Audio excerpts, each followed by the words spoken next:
want to show you guys purple potato growth. So these purple potatoes in my house that sprouted greens, and I put them in little pots. And I wanted to plant them. So here's the pot. Nothing special, it's just a container I got from the store. I wanted to take them out before the roots started popping out of the bottom, because the bulbs are the roots. So this soil is sandy, and it's got a little clay in it, a little bit of wood chips. Not everything's broken down, but it's getting warm outside during the day, and I don't want to have too much potato damage. That doesn't look good. That's okay. So there's 4 potatoes in each bucket. This is one of the main potatoes. That's why it looks so bad. But these are the little, see, they're already growing potatoes. Holy cow. So wood chips, I don't put them in anything special. There's like 4 potatoes in each one. Just put them in soil. I did choose this bed last year. Had in the summertime I had sweet potatoes growing. I put sweet potato in each of the hi. So I'm just going to attempt to, there we go, hold on to their head and pull out, because remember I wanted to grab them before the roots. Pretty good growth. Lots of little roots and bulbs. 4 to 5 potatoes in each. So you give them a little space in the in-betweens, maybe 5 inches or so. But there's 6 of them. We're gonna crowd them in here really tight. Like that. And if you can get away with it, just grab them by their hair and shake them out. Hopefully they come out. Doing it with one hand, so maybe if I pull real slow. There we go. Check it out. And if the tops get ruined a little bit, it's not going to hurt anything. When you cut the top off plants, the energy goes into the root ball. So one-handed magic, and look at that with my left hand too. Okay. Oh, here, just pop it right here. All right. This one I figured might be difficult. We'll see. There's not a lot to grab onto. You want to plant with. If I put the phone down, I could pop it through the phone. Oh, and if the soil is wet, this is easier to do. The soil is kind of dry. There we go. Looky there.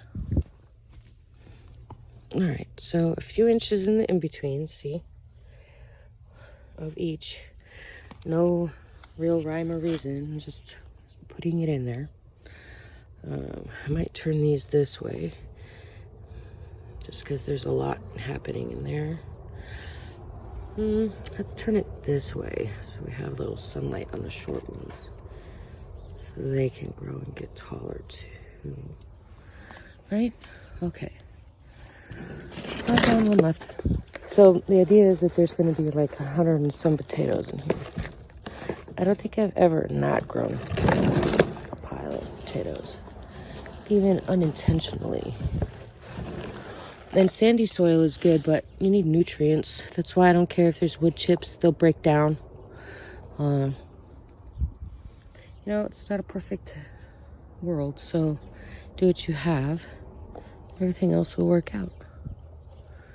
All right, and you want to build your soil. You don't want to put Miracle-Gro. You don't want to put commercial stuff and things. I live in Tucson. I sell chicken poop, so you need some, let me know. That's a great way to add nutrients. So I would just fill in the in-betweens. The soil that I took out is piled right there. And then, you guys know how to do that, right? And then I'll show you maybe the end afterwards. But yeah, that's all there is to it. Let them, fill it in and make sure these are up. I guess if they're down, it wouldn't matter because they could grow potatoes on them too. People say they don't, but they do. I've seen it. So we're gonna see what we could get with this. There's 4 or 5 in each, and each has 6, so they can right around let's say 25 to 30 potatoes. We'll see what we get. It'd be interesting. These are just ones that sprouted from the store that were they were organic. We just got them in a bag and they sprouted in the kitchen. There you have it. Like I said, nothing special. Just throw the dirt on, water it, and the soil will sink. So you can add more if you need to, but you could add wood chips, mulch, whatever. It doesn't have to be perfect. A little bit of sand makes it nice for the roots to kind of travel, but the wood chips break down by the time the potatoes are ready. This will be a nice black soil. I'm not worried about it. And I don't think you guys should be either. It's really easy to grow things. You just need to have some microbes in your soil. Yeah. Established soil always does better too. But ta-da! So here's my last, how it looks. And it's not anything pretty. It's just chicken wire with mesh to keep the chickens out because they eat everything. They do their job. But I won't need to get in. I just tied a knot at the top. I wrapped it around the round. I won't need to get in here, but to add stuff to it. So this is easily lifted. Or I can just take the tie off the top here and open it up from the top and then put my shovel full of stuff in and then close it up again. But there shouldn't be any, if you see holes in your leaves, chances are it's slugs. There's a very small possibility that it could be caterpillars. Just because it was outside in the open while it was growing. Just like this garden bed over here had caterpillars and slugs. So I haven't taken care of that yet, but I will. So that's the end result. Don't worry about covering up the greens. They will come through the soil. But yeah, and I just watered it and filled it up and we're good. That's all you need to do, and just wait. Drainage holes on the bottom are very important. I have one that's about 2 inches in the bottom, and then I put something kind of underneath it to just keep, because these weeds go through the soil everywhere. Everywhere. So hopefully the weeds won't go through, but you need drainage holes and you want it to drain. You don't want the potatoes to ever be sitting in a pile of water or a puddle of water. So that's simple, right? Didn't take very long. Maybe 10 minutes if you're not recording. So it has been 72 hours or so since I planted. Those leaves already popped through the bottom, as did those. They're really nice and thick still. Doesn't look like any damage. And they'll continue to pop through. And you stick your hand in there. And it should be a little wet, but not damp to the point where it's like, oh look, there's more. Completely drenched. Look, see that? Looks like a dead tail. Look at that, greens. Bingo. And so you water it. You could even leave the plastic thing or the bug netting on it. Hi, fluffy head.